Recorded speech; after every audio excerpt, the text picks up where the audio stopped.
मई 2025 की बेरोजगारी रिपोर्ट आई।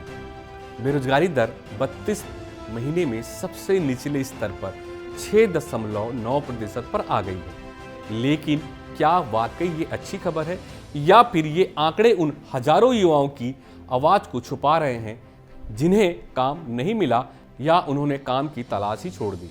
आज दूसरा पहलू में हम सिर्फ आंकड़े नहीं, उसके पीछे की सच्चाई टटोलेंगे। CMIE रिपोर्ट के अनुसार अप्रैल में बेरोजगारी दर 7.7%, मई में घटकर 6.9%, यानी 32 महीने में सबसे कम। लेकिन मई में रोजगार मिलने की दर घटकर 38.5 हो गई, जो अप्रैल में 38.9 थी, यानी 30 लाख लोगों का रोजगार छिन गया है। जबकि अप्रैल में 1.4 करोड़ की नौकरी वृद्धि हुई है। यानी दर भले घटी हो पर जॉब क्रिएशन यानी नई नौकरियों का बनना गिरा है। और यही है असली दूसरा पहलू, लेबर फोर्स में उलझन। समझते हैं चीजों को। अब जरा इस डेटा को थोड़ा और समझते हैं। मई में देश के श्रम बल लेबर फोर्स में 74 लाख की गिरावट दर्ज की गई, जबकि अप्रैल में यहां 1.6 करोड़ का विस्तार था। सवाल यह उठता है कि लोग काम ढूंढना क्यों छोड़ रहे हैं? क्या वे हताश हो गए हैं या फिर उन्हें लगता है काम ढूंढने का कोई फायदा नहीं? जब लोग नौकरी की उम्मीदें छोड़ देते हैं तो क्या ये बेरोजगार की कैटेगरी से बाहर कर दिए जाते हैं? इससे बेरोजगारी दर कृत्रिम रूप से कम दिखती है, जबकि हकीकत बदतर होती है।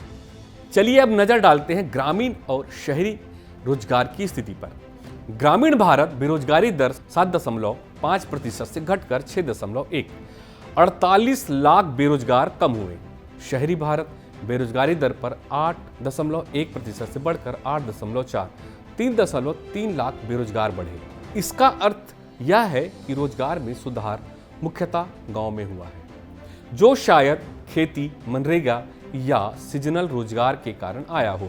लेकिन शहरों में प्राइवेट सेक्टर, MSMEs और सर्विस इंडस्ट्रीज में गिरावट आई है। भारत में हर साल 1 करोड़ से अधिक युवा जॉब मार्केट में दाखिल होते हैं, पर क्या सिस्टम उन्हें रोजगार देने के लिए तैयार है? इस साल मई में बात करें तो 3.18 करोड़ लोग बेरोजगार थे। सिर्फ यहाँ महीने में 30 लाख रोजगार घटे हैं। 74 लाख लोग श्रम बल से बाहर हुए हैं, यानी काम ढूंढना छोड़ दिए हैं। और यही कारण है कि युवाओं में हताशा बढ़ रही है। राजनीतिक और नीति पर असर समझते हैं। क्या सरकार को केवल बेरोजगारी दर को देखना चाहिए या रोजगार की गुणवत्ता और स्थायित्व पर भी ध्यान देना चाहिए? क्या हम GIG इकोनॉमिक्स से स्थायी अर्थव्यवस्था की ओर लौट रहे हैं?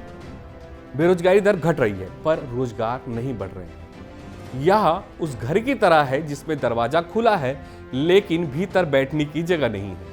हमें चाहिए सटीक और पारदर्शी डेटा रिपोर्टिंग, स्किल इंडिया से लिंक्ड जॉब गारंटी मॉडल, शहरी रोजगार गारंटी स्कीम पर विचार, MSME सेक्टर को ज़्यादा सहायता, फॉर्मल सेक्टर में युवा प्रवेश के लिए इनिशिएटिव, क्योंकि भारत का भविष्य सिर्फ GDP से नहीं, रोजगार से तय होगा। मैं हूं मोहित कुमार साहू और आप देख रहे हैं दूसरा पहलू, जहां हम हर आंकड़े के पीछे की हकीकत देखते हैं।